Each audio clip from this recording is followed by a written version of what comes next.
Friends ಎಲ್ರಿಗೂ ನಮಸ್ಕಾರ. ನಾನಿವತ್ತು ಹರಿಹರ ತಾಲೂಕು ಕುಂಬ್ಳೂರು ಬಂದಿದ್ದೀನಿ. ಈ ಶಾಲೆಯಲ್ಲಿ ಇವತ್ತು ಬಹಳ ವಿಶೇಷವಾಗಿ ಏನಂದರೆ 8th ಸ್ಟ್ಯಾಂಡರ್ಡಲ್ಲಿ ನಮ್ಮ ಇಂಗ್ಲೀಷ್ ಮಾಸ್ಟ್ರು ವಿದ್ಯಾರ್ಥಿಗಳಿಗೆ ಒಂದು ಪ್ರಾಜೆಕ್ಟ್ ಹಾಕ್ಕೊಂಡು ಇಲ್ಲಿ ಮೌಸೆಲ್ಲ ಇಟ್ಕೊಂಡಿದ್ದಾರೆ, ನೀವು ನೋಡ್ತಿರ್ಬೋದು. ಮಕ್ಕಳಿಗೆ ಪ್ರೊನೌನ್ಸ್ ಮಾಡೋದು ಹೇಗೆ ಅಂತ ತಿಳಿಸ್ಕೊಡ್ತಿದ್ದಾರೆ. ಬನ್ನಿ ನೋಡೋಣ ಏನಾಗ್ತಾ ಇದೆ ಇಲ್ಲಿ. ಸರ್ ಹೇಳಿ. ಅಲ್ಲ ಸರ್, ನನ್ನ ಹೆಸರು ಹನುಮಂತಯ್ಯ. ಓಕೆ, ಪ್ರಿನ್ಸಿಪಾಲ್ ಇದ್ದೀರಾ ಸರ್? ವೀರೇಶ್ ಅಂತ ಹಿಸ್ಟ್ರಿ ಲೆಕ್ಚರರ್. ಕನ್ನಡ ಉಪನ್ಯಾಸಕರು. ಸರ್ ಹೇಳಿ. ಸರ್ ವೇದನ್ಗೌಡ ಅಂತ ಹೇಳ್ಬಿಟ್ಟು ಇಂಗ್ಲಿಷ್ ಟೀಚರ್ ಆಗಿ ವರ್ಕ್ ಮಾಡ್ತಾ ಏನ್ ಮಾಡ್ತಾ ಇದ್ದೀರಾ ಸರ್ ಇವರಿಗೆ? ಸರ್ ನಾ ಇವರಿಗೆ ಇಂಗ್ಲಿಷ್ ಆಲ್ಫಾಬೆಟಿಕಲ್ ನ ವರ್ಡ್ ಸೌಂಡ್ ಸಿಸ್ಟಮ್ ಅನ್ನು ಹೇಳ್ಕೊಡ್ತಾ ಇದ್ದೀನಿ. ಓಕೆ ಸರ್, ಹೇಳ್ಕೊಡಿ ಸರ್.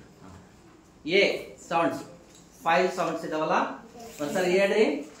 ಅ ಆ ಎ ಎ ಯಾ. ಹೇಳ್ತಾ ಹೋಗಿ. ಫಸ್ಟ್ ಲೆಟರ್ ಆ sound. Admin about amount along after all ಬರ್ದಿದ್ದೀರಾ? charge call. Next ha sound. A sound. able any game came. Next A sound. A sound. Age get eight baby face. Next AI sound. What sound?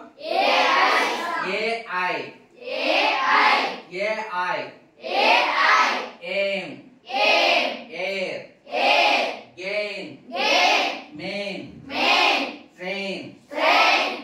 No sir, ಹೇಳ್ರಿ. AI aim air gain main train. Next. Okay, thank you.